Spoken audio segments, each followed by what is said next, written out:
Mention some condition monitoring methods. कुछ स्थिति निगरानी विधियों का उल्लेख करें।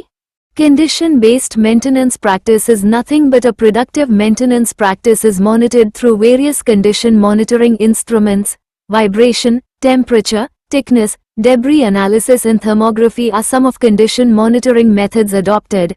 Vibration measurement shows bearing condition, debris analysis report of raise in the stage pressure of turbine indicates deposition of blades, tube thickness analysis tube condition. Condition analysis can provide information if a trend is prepared and analyzed. स्थिति आधारित रखरखाव पद्धति एक उत्पादक रखरखाव पद्धति है जिसकी निगरानी विभिन्न स्थिति निगरानी उपकरणों के माध्यम से की जाती है। कंपन, तापमान, मोटाई, मलबा विश्लेषण और थर्मोग्राफी कुछ स्थिति निगरानी विधियां हैं जिनका उपयोग किया जाता है। कंपन मापन से बियरिंग की स्थिति का पता चलता है। टरबाइन तेल की मलबा विश्लेषण रिपोर्ट किसी भी धातु कण का संकेत दे सकती है। टरबाइन के स्टेज दाब में वृद्धि ब्लेड के जमाव का संकेत देती है। ट्यूब की मोटाई का विश्लेषण ट्यूब की स्थिति का विश्लेषण करता है। यदि कोई प्रवृत्ति तैयार और विश्लेषित की जाती है तो स्थिति विश्लेषण जानकारी प्रदान कर सकता है। What is proactive maintenance? सक्रिय रखरखाव क्या है? Answer Proactive maintenance practice aim to eliminate the root cause of the failure. Proactive maintenance has following 3 steps: setting a quantified target relating to root cause of failure like lube oil cleanliness, implementing maintenance plan to keep this root cause within the target level like routine filtration of oil, removal of contaminants, routine monitoring of root cause with suitable technique like testing of oil. सक्रिय रखरखाव अभ्यास का उद्देश्य विफलता के मूल कारण को समाप्त करना है। सक्रिय रखरखाव में निम्नलिखित 3 चरण होते हैं। विफलता के मूल कारण से संबंधित एक परिमाणित लक्ष्य निर्धारित करना, जैसे कि ल्यूब तेल की सफाई। इस मूल कारण को लक्ष्य स्तर के भीतर रखने के लिए रखरखाव योजना को लागू करना, जैसे कि तेल का नियमित निस्पंदन, महाद्वीपों को हटाना, तेल के परीक्षण जैसी उपयुक्त तकनीक के साथ मूल मामले की नियमित निगरानी। What is a smart transmitter? Smart transmitter क्या है? Answer This transmitter is microprocessor based.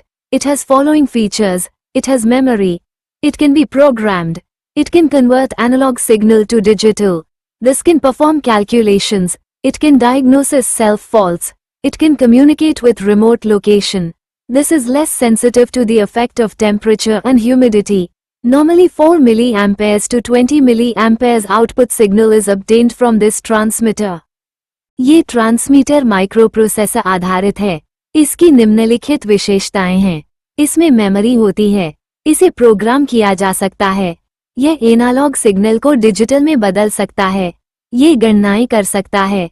ये स्वयं दोषों का निदान कर सकता है। ये दूरस्थ स्थानों से संचार कर सकता है। ये तापमान और आर्द्रता के प्रभाव के प्रति कम संवेदनशील होता है। इस ट्रांसमीटर से सामान्यतः 4 mA से 20 mA आउटपुट सिग्नल प्राप्त होता है। How are gauge pressure, absolute pressure and differential pressure measured in a smart transmitter? Smart transmitter में गेज दाब, निरपेक्ष दाब और विभेदक दाब कैसे मापा जाता है? Smart pressure transmitter are mounted on manifolds. The manifolds are available in 3 types: 2-valve manifolds, 3-valve manifolds, 5-valve manifolds. A 2-valve manifolds is used for absolute or gauge pressure transmitter. A 3-valve manifolds is used for differential transmitter. In this case, when the equalizing valve is opened, pressure difference at both sides of the moving diaphragm becomes 0. This valve is used to test zero reading of the transmitter. Smart दाब transmitter manifold पर लगे होते हैं। Manifold 3 प्रकार में उपलब्ध होते हैं: 2 valve manifold, 3 valve manifold, 5 valve manifold. 2 valve manifold का उपयोग निरपेक्ष या गेज दाब ट्रांसमीटर के लिए किया जाता है। 3 वाल्व मैनिफोल्ड का उपयोग विभेदक ट्रांसमीटर के लिए किया जाता है। इस स्थिति में जब समकारी वाल्व खोला जाता है तो गतिमान डायाफ्राम के दोनों ओर दाब अंतर शून्य हो जाता है। इस वाल्व का उपयोग ट्रांसमीटर की शून्य रीडिंग का परीक्षण करने के लिए किया जाता है। Why does waterside scaling makes a boiler inefficient and how can it be avoided? जल किनारे स्केलिंग बॉयलर को अकुशल क्यों बनाती है और इससे कैसे बचा जा सकता है? Scale is a bad conductor of heat, so heat transfer is affected due to scale. Scale formation can be avoided by maintaining of proper boiler water quality. Periodical chemical cleaning of tube internal can be done to increase the heat transfer.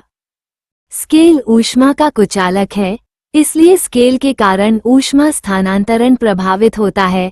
Boiler के पानी की उचित गुणवत्ता बनाए रखकर scale निर्माण से बचा जा सकता है। ऊष्मा स्थानांतरण को बढ़ाने के लिए ट्यूब के आंतरिक भाग की समय समय पर रासायनिक सफाई की जा सकती है।